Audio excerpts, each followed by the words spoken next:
Wisconsin's Department of Health Services has announced new communications to alert individuals of a COVID close contact. People who have been in close contact with someone who has tested positive for COVID can be sent a text message or an email notifying them of that exposure. The state says this is just another way to share important information with close contacts in a timely manner.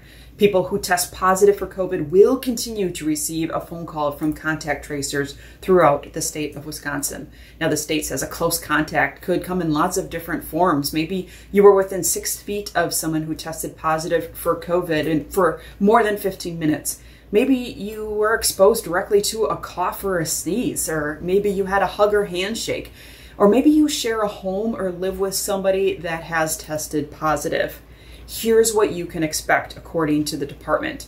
When contact tracers call people who have tested positive for COVID, they collect information about the people they have been around, about some of these close contacts.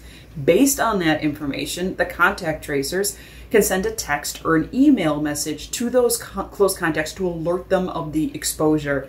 The message will read, "Health alert, you have been identified as a close contact to COVID-19. The state wants people to be aware that that is the official message coming from the state, and that more information is then available of what action steps you can take, how you can learn more, how you can go get tested. There is resource that is available for you to take advantage of. People without access to text messages or emails will continue to get a phone call.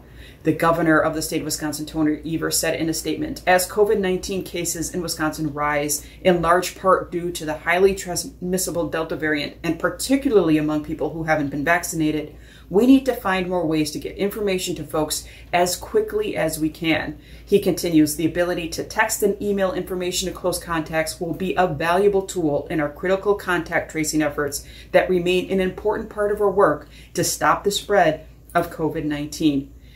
If you have not yet been vaccinated, we link to some resources in the description below to find a vaccine close to you. You can also read more about these communications coming out of the state of Wisconsin.